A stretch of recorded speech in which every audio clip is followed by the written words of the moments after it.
서울의 한 미용실.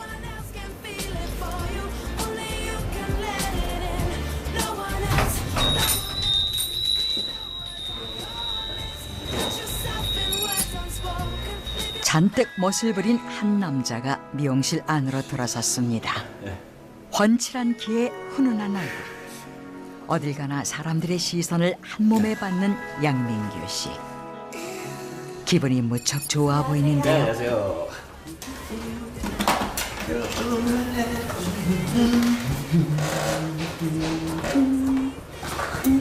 뭐 좋은 일 있으시나 봐요? 네, 오늘 좋은 일 있네요. 어머, 그럼 특별히 더 신경 써드려야겠네. 뭐 원하시는 스타일 있으세요? 아, 잠깐만요.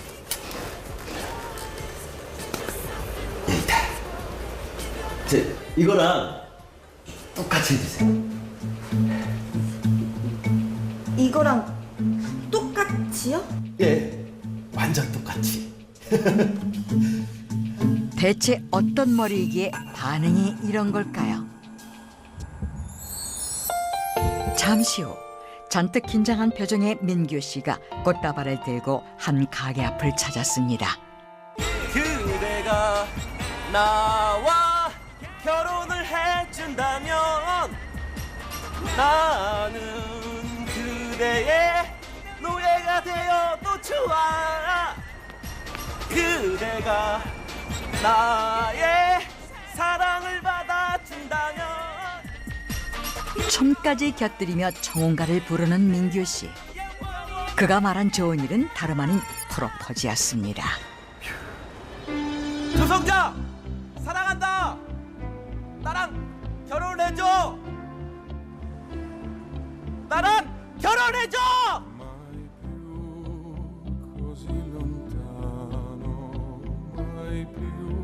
드디어 서서히 모습을 드러내는 로맨틱한 프로포즈의 주인공. 그런데 사람들의 반응이 심상치 않습니다.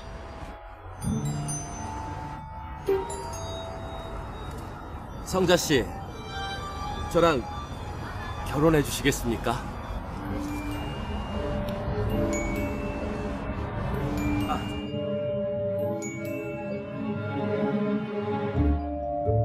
게다가 그가 특별히 준비한 헤어스타일은 바로 반대발 염색이었는데요. 뭐 원하시는 스타일 있으세요? 이거랑 똑같이 해주세요. 대체 어떤 여자인 걸까요? 나랑 결혼해 주십시오. 네. 드디어 청혼을 받아들인 여자. 그녀는 민규 씨보다 무려 24살 연상인 조성자 씨였습니다. 아니 근데 머리가 그게 뭐야? 에이, 어려 보여서 싫다며. 그래서 자기 맞춤형 헤어스타일로 바꿨지. 아유 정말 내가 못 살아. 60대인 성자 씨를 위해 백발 염색까지 한 민규 씨. 자, 여러분, 저 장가 갑니다. 이 여자가 제 와이프예요.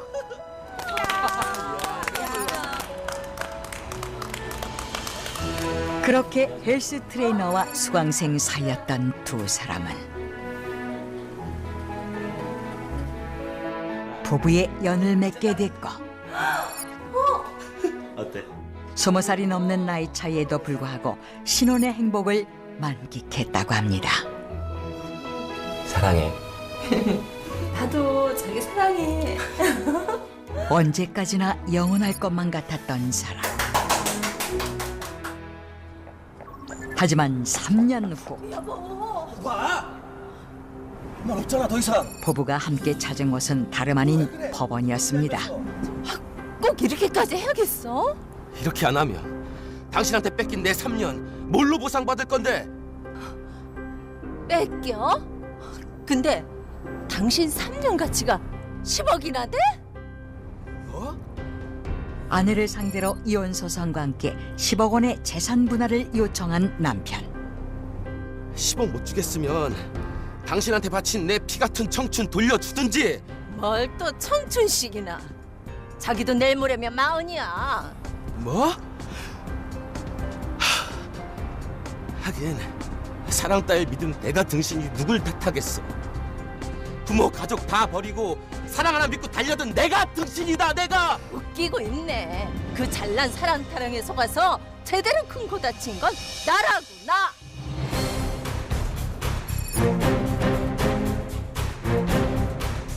사랑엔 국경도 나이도 없다며 결혼을 감행했던 24살 연상연하 부부. 이들에게 과연 무슨 일이 있었던 걸까요? 아내를 위해 백발로 염색까지 했던 민규 씨. 그는 왜 이혼을 결심하게 됐을까요? 피고는 남편인 원고가 자신보다 어리다는 이유로 수시로 무시하는 건 물론 시어머니에게도 며느리로서의 도리를 다하지 않았습니다. 이에 이혼과 함께 위자료 및 재산 분할로 10억 원을 청구합니다. 원고는 2년 7개월의 결혼 기간 동안 단 2개월밖에 경제활동을 하지 않았습니다. 10억 원의 재산 분할은 터무니없는 요구입니다. 그게 왜 터무니없어요? 저 여자가 저를 밤낮으로 몸뚱처럼 부려먹었다니까요. 이 소송은 24살 연하의 남편이 아내로부터 부당한 대우를 받았다고 주장하면서 이혼 소송과 함께 위자료와 재산 분할로 10억 원을 요청한 사건인데요. 아내가 50억대 자산가로 매달 상당한 수입을 벌어들였던 반면 남편은 경제활동을 거의 하지 않고 아내가 하는 일을 보조만 하는 역할을 한 상황에서 과연 재산 형성의 기여도를 어느 정도로 볼 것인지가 관건이 된 소송이었습니다.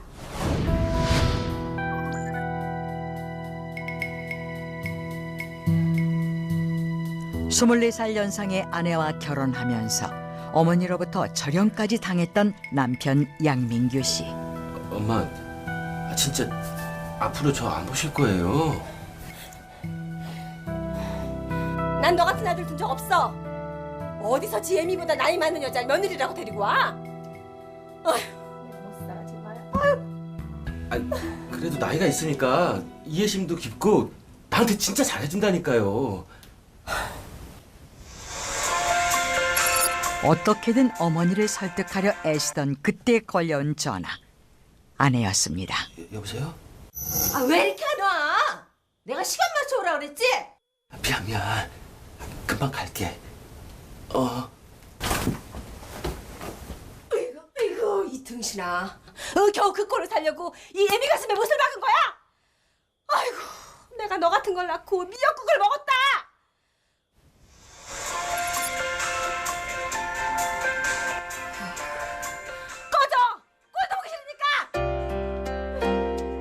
하루에 수십 통씩 전화를 거는데 한 번 안 받으면 난리가 나요. 소리 지르는 건 예사고요. 너무도 어렵게 한 결혼이었기에 누구보다 결혼 생활에 최선을 다하려 노력했다는 남편. 하지만 아내는 전혀 그렇지 않았다고 합니다. 여보!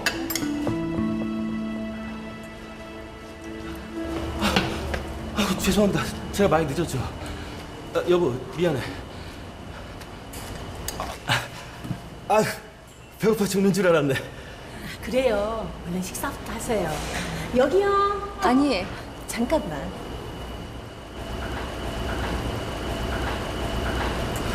가서 케이크 좀 사와.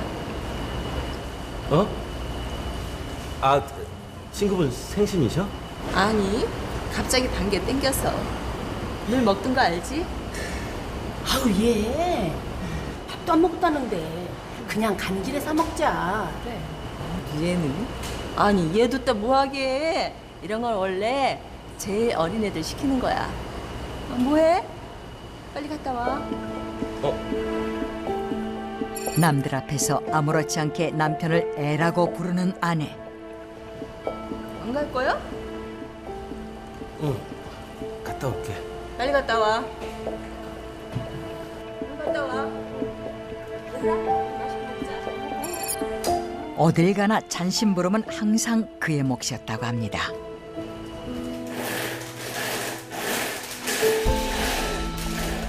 심지어 건강이 좋지 않은 아내를 대신해 가사 도우미가 오지 않는 날이면 집안일을 도맡아 했다는 민규 씨.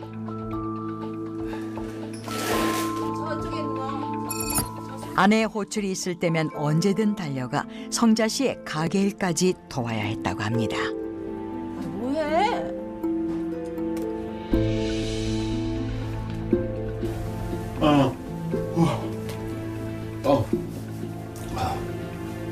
아우, 말 그대로 24시 항시대기.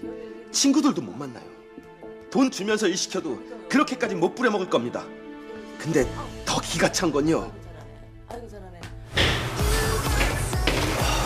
연인날처럼 헬스장으로 출근한 남편. 그런데 왜 출근했어? 설마 얘기 못 들었어? 무슨 얘기요? 관장의 이야기를 듣는 내내 황당한 표정을 짓는 민규 씨. 그게 무슨 말이에요? 아니 사모님이 어제 전화 와서 그러더라고. 자기 그만둔다고. 그에게 아무 상의도 없이 일을 그만둔다고 전화를 걸었다는 아내.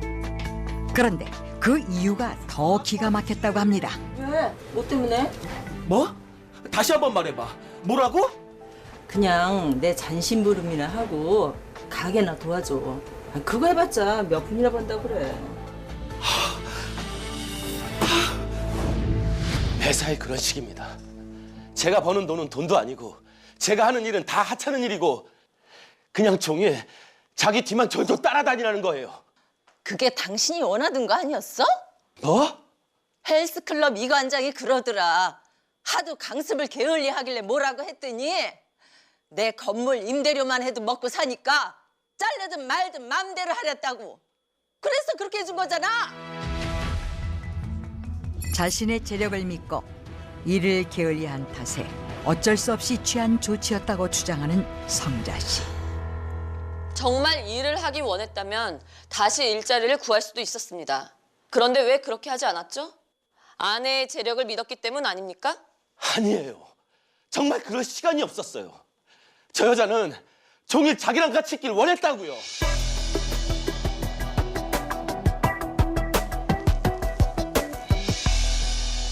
그런데 피고, 혹시 지난 3월 8일에 무슨 일이 있었는지 기억하십니까? 태국 여행 갔었어요. 저희 결혼 기념일이었으니까요. 역시 피고는 그 부분만 기억하시네요. 양민규 씨, 지난 3월 8일에 무슨 일이 있었는지 기억하십니까? 당연하죠. 제 인생에서 가장 슬픈 날이었으니까요. 아내와는 전혀 다른 남편의 답변에 술렁이는 방청석. 대체 그날은 무슨 날이었던 걸까요?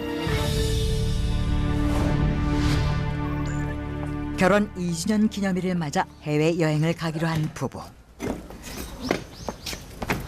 아, 맞다. 카메라. 잠깐만 갖고 있어봐. 금방 갖다 올게. 그런데 민규 씨가 잠깐 자리를 비운 사이 아내가 대신 그의 전화를 받고 있었다고 합니다. 예. 예, 알겠어요.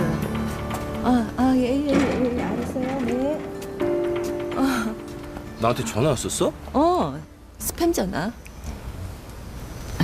자기야, 이 전화기 꺼놓으면 안 될까? 간만에 여행하는 건데 자꾸 전화 오고 그러면 귀찮잖아. 그래? 하긴. 줘봐.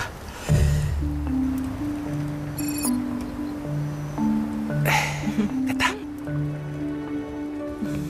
가자.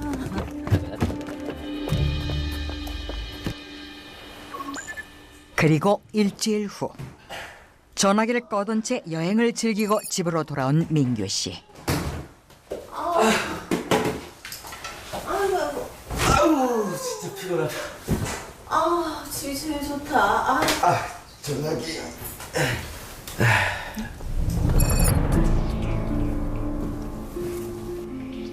그런데 전화기를 확인하다 소스라치게 놀라는데요. 어떻게 된 거야? 당신 당신이 그런 거지. 그래서 일부러 전화기도 꺼놓으라고 한 거고.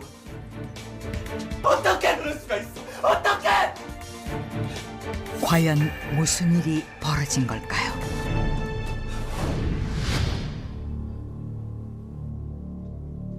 양민규 씨, 지난 3월 8일 무슨 날이었습니까? 할아버지께서 돌아가신 날입니다. 결혼 기념 여행을 망치지 않기 위해 성자 씨가 고의로 할아버지의 부고를 숨겼던 것입니다. 그런데 피고가 대신 그 전화를 받아놓고는 전해주지 않은 거네요. 네. 저한텐 아버지 같은 할아버지셨습니다. 근데 임종은커녕 장례식장에도 못 간 거예요. 저 여자 때문에요.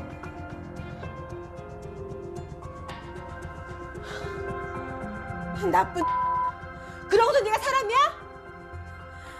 나이만 많으면 뭐래? 기본 도리도 모르는데. 내가 왜 그랬는데요? 전부 어머님 때문이잖아요. 이건 또 무슨 얘길까요? 결혼 반대 하실 줄 알았죠, 당연히. 저라도 그랬을 테니까요. 누가 자기보다 나이 많은 여자를 쉽게 며느리로 받아들이겠어요?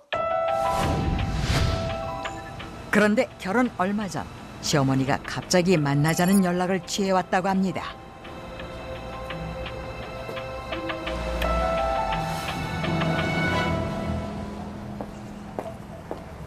어머니, 안녕하세요. 괜찮으세요, 어머니? 어머니? 이봐요. 날 진짜로 어머니로 모실 수 있겠어요? 저 못마땅하신 거 압니다. 하지만 제가 최선을 다해서 민규 씨 보필하고 어머님한테도 잘할게요. 그래요?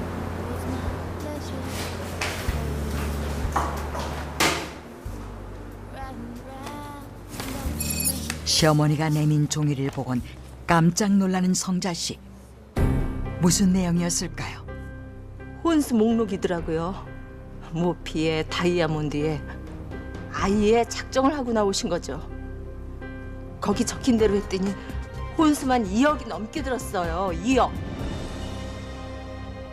하지만 더 어이없는 일은 그 후에 벌어졌다고 합니다. 저 사장님 밖에 좀 나와 보셔야 될 것 같아요. 왜? 무슨 일이야? 그래? 가보자. 가게 앞에 펼쳐진 기가 막힌 풍경. 돈 있으면 다녀!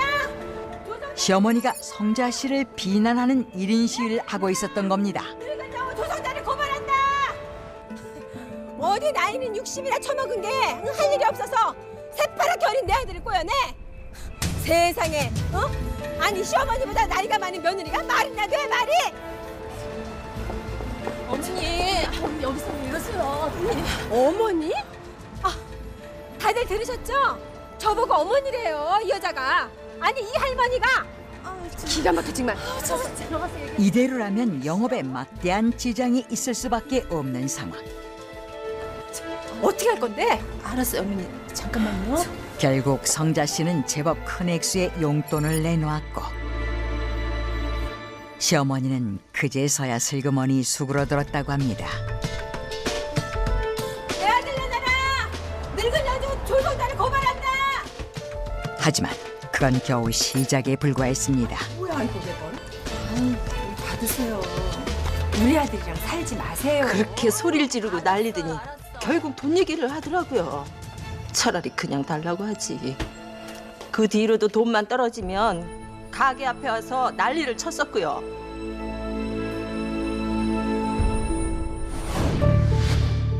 상황이 그렇다 보니 시댁이라면 지긋지긋했다는 게 아내의 주장입니다. 증인, 그런 식으로 피고한테 받아간 돈이 얼마인지 기억하시나요? 말이 참 이상하시네요. 난 그저 우리 아들이 그렇게 사는 게 너무 억울해서 그랬을 뿐이에요. 그리고 돈은 저 여자가 그냥 준 거예요. 어쨌든 3억 원이 넘는 돈을 받아간 건 사실이죠.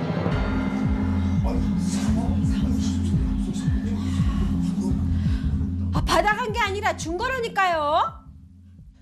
피고에게 무리한 혼수를 요구하고 수시로 찾아와 난동을 부리는 등 시어머니로서의 존경받지 못할 행동을 거듭해온 상황에서 일방적으로 며느리로서의 도리만 강요하는 건 부당하다 생각합니다.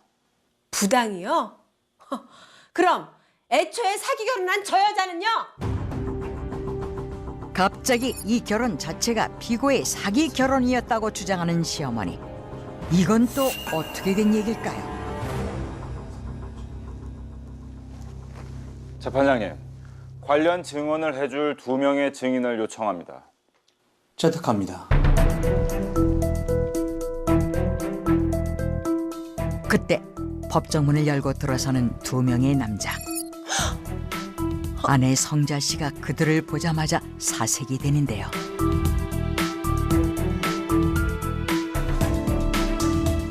과연 이 2 남자의 정체는 뭘까요? 노지훈 씨, 피고 조성자 씨와 아는 사이죠? 네, 무척 잘 알죠. 어떻게 아는 사이십니까? 사실 저 여자와 저는 그런데 그때 조성자 씨, 괜찮으세요? 조성자 씨, 정신 좀 차려보세요. 네? 조성자 씨. 갑자기 가슴을 쥐고 쓰러진 성자 씨. 재판장님, 휴정을 요청합니다.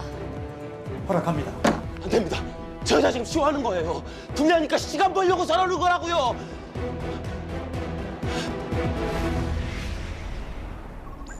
과연 그녀는 왜 갑자기 쓰러진 걸까요? 어떻게 되셨어요? 일단 병원에 입원한 상태입니다. 근데 네? 확실한 거예요? 성자 씨를 병원에 데려갔던 사무장이 전한 이야기는 대체 무엇일까요?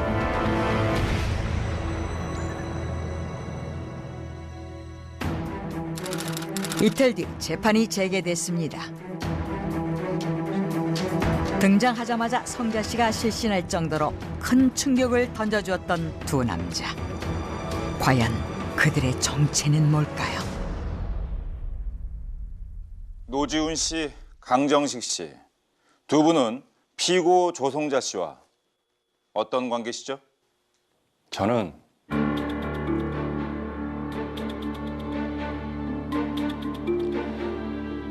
법정을 큰 충격에 빠뜨린 남자의 정체. 3번째 남편이었습니다.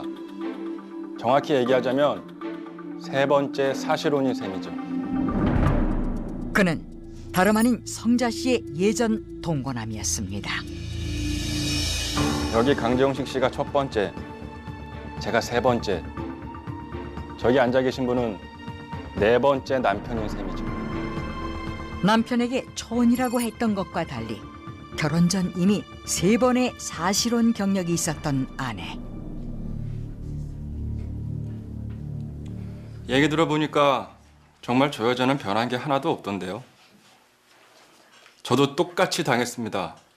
운전기사 겸 가사 도우미에 무임금으로 가게 일까지 도왔으니까요. 그런데 어쩌다 헤어지시게 된 건가요? 어느 순간부턴가 정말 제가 못 견딜 정도로 절 무시하기 시작하더라고요. 아마 그때쯤부터 슬슬 제가 지겨워지기 시작했겠죠. 현재의 남편과 비슷한 일을 당했다는 남자. 저 여잔 연하남 킬러입니다. 찾아보시면 저희 말고 당한 사람 더 있을걸요? 계획적으로 연하남만 노린다는 폭로까지 이어지는데요. 10년 전 아내와 동거를 했던 강정식 씨. 그 역시 20살가량 연하였습니다. 이 행복하게 살다가요. 맛있는 것도 많이 먹고. 나이가 많아서인지 이해심도 깊고 순진한 면도 있더라고요. 그런 면에 끌려서 같이 살게 됐습니다.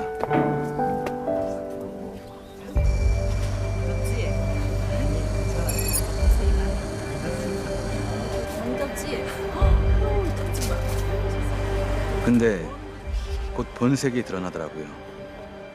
그땐 매장이 3개였는데 지금 뭐 하는 거예요? 직원들이 전부 파릇파릇한 남자애들 뿐이었습니다. 수시로 걔들이랑 노닥거리는 게 일이었고요. 당신 왜 한 거야? 아무것도 아니야. 하지만 가장 이상했던 건 결혼식까지 올린 상태인데도 끝까지 혼인신고를 거부했던 점이라고 합니다. 덕분에 2년을 같이 살았는데 제사는커녕 위자료 한 번 받지 못하고 나왔습니다. 같이는 살아도 혼인신고는 못하겠다는데 어떻게 믿고 더 살겠습니까? 웃기지 마. 나랑 헤어진 진짜 이유 내가 모를 것 같아? 너 그리고 양민규 셋 다 똑같아. 니들 내가 안 죽으니까 날 버린 거잖아. 아니야?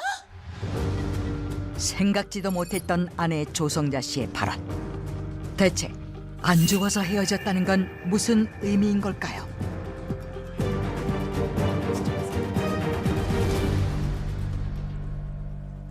원고를 비롯해 강정식, 노지은 씨는 한때 피고와 함께 살았다는 것 외에 또 하나의 공통점이 있습니다.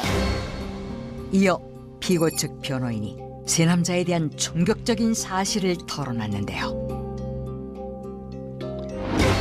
사실 피고 조성자 씨는 폐암 말기로 시한부 선고를 받은 상태입니다. 그리고 세 남자 모두 이 사실을 알고 유산을 받기 위해 의도적으로 접근했던 것입니다. 놀랍게도 폐암 말기 시한부 환자였던 아내. 당신 솔직히 말해. 내가 곧 죽을 줄 알고 결혼했는데 안 죽으니까 더 못 기다리고 이혼 소송한 거잖아. 안 그래? 말 같은 소리를 해. 내가 그런 사람으로 보여? 아니라고?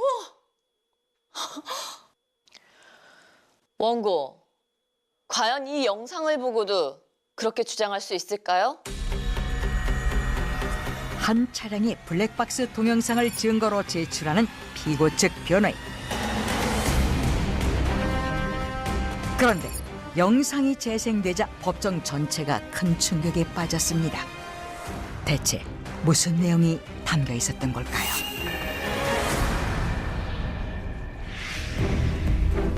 (3개월) 전 퇴근하는 아내 성자 씨의 주치의를 찾아간 남편.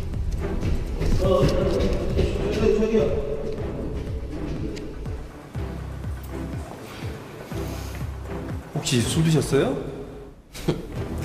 내가 술을 먹었건 말았건 그건 당신이 상관할 바 아니고 단부직입적으로 하나만 물읍시다.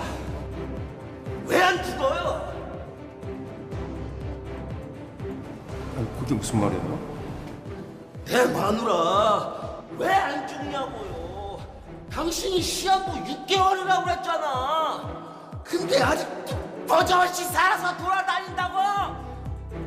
시한부 선고를 받은 아내가 왜 여태 살아있냐고 따지는 남편. 돌팔이 새끼, 내가 너 때문에 내 인생이 얼마나 꼬였는 줄 알아? 말해, 그 여자 언제 죽냐고! 말하라고! 아이고 인규야 왜 그래? 아유 선생님 죄송합니다. 그때 등장한 또 한 사람. 바로 시어머니였습니다.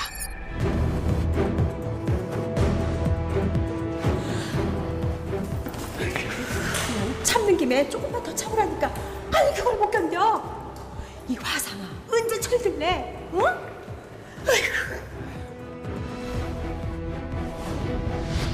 놀랍게도 시어머니 또한 며느리 성자 씨의 시한부 사실을 알고 있었는데요.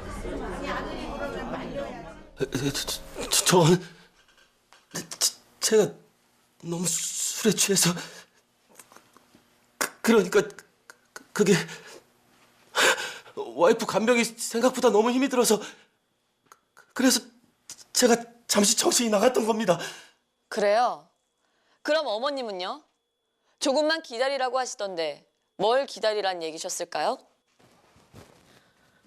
먼저 사기를 친 건 저 여자예요. 시한부라고 거짓말하면서 순진한애 꼬드겨 내는 게 더 나쁜 거 아닌가요? 유산이 50억이라는데 누가 안 넘어가겠어요? 오히려 성자 씨가 유산을 미끼로 아들을 속였다는 시어머니. 맞습니다. 우리 다 속은 거라고요. 저 여자 10년 전에도 시한부 1년이라고 했는데 아직도 살아있지 않습니까? 무슨 사기입니다, 사기! 저한테는 6개월이라 그랬습니다. 그게 벌써 4년 전 일이지만.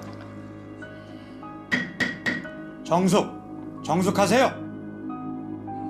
10년 전에도 시한부였다는 성자 씨. 거짓말이었던 걸까요?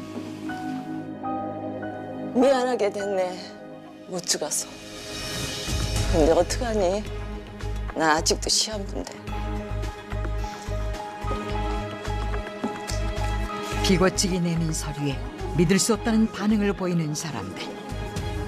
무슨 내용인 걸까요? 이건 3년 전 피고가 원고 양민규 씨와 결혼할 무렵 폐암 말기로 6개월 시한부 판정을 받았던 진단서입니다. 그리고 이건 10년 전 처음으로 1년 시한부 판정을 받았을 때 진단서고요. 피고는 거짓말을 한 적이 없습니다. 10년째 거듭된 시한부 인생을 살고 있는 아내. 어떻게 그게 가능했을까요? 처음 시한부 선고를 받고는 앞이 캄캄하더라고요. 제대로 연애도 못 해보고 나이만 먹었는데 죽는다니까. 근데 그때 첫 번째 남편 정식 씨를 만나서 같이 살게 된 거죠. 차마 혼인신고까지 못 하겠더라고요. 어차피 곧 죽을 건데 그 사람 호적에 이름을 올리는 게 미안해서.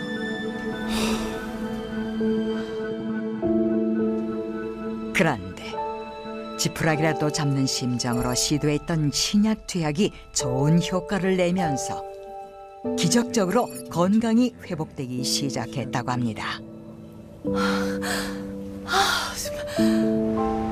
이제 나도 행복해질 수 있겠구나.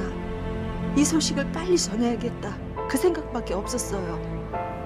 근데 그게 정식 씨한텐 좋은 소식이 아니었던 거죠.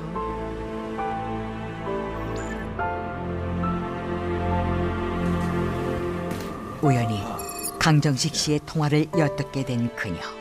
그럼 어떡하라고? 죽으라고 고사라도 지내? 나한테는 1년이라고 했어. 근데 아직 살아있는데 어쩌라고? 자기야, 그러지 말고 조금만 참자, 어? 야, 50억밖에 쉬운 줄 알아? 어차피 유산 맞을 사람 나밖에 없으니까 조금만 참자, 어? 깊은 배신감을 느낀 성자 씨는 이내 그와 헤어졌다고 합니다. 이후 10년간 약의 내성이 생겨 암이 악화되면 시한부 선고를 받았다가 신약으로 건강이 회복되기를 몇 차례 반복해온 성자 씨. 정말 감사합니다, 선생님. 남자들은 모두 그 과정에서 만난 사람들이었다고 합니다.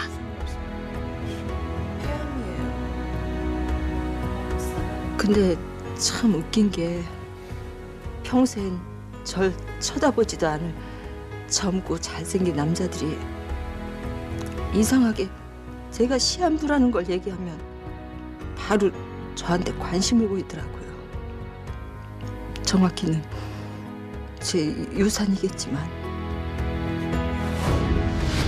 3번의 동거와 1번의 결혼. 늘 죽음을 염두에 두고 산 그녀였기에 매번 사랑이 간절했었다고 합니다. 제가 마음이 조급해서 남자들을 힘들게 했던 건 맞습니다. 언제든 죽을 수 있으니까 한시라도 같이 있고 싶어서 그랬는데 끝내 저랑 같은 마음을 가진 사람은 못 만났네요. 자신이 죽기만을 기다리다 못한 남편이 이혼 소송을 제기했다는 아내. 아내가 유산을 미끼로 자신을 착취했다고 주장하는 남편. 재판부 과연 어떤 판결을 내릴까요? 판결합니다.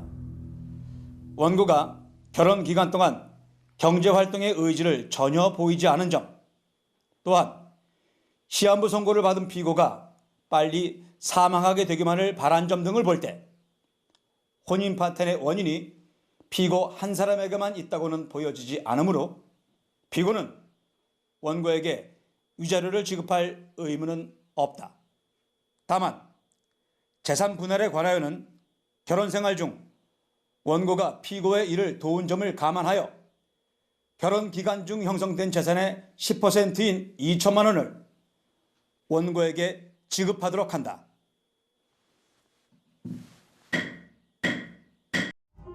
말도 안 됩니다. 3년 동안 일당을 받아도 그거보다 많아요. 원고는 결혼을 했던 게 아니라 취업을 했던 겁니까? 그건 아니지만 재판부는 남편 민규 씨가 결혼 생활에도 충실하지 않았던 것으로 판단한 겁니다.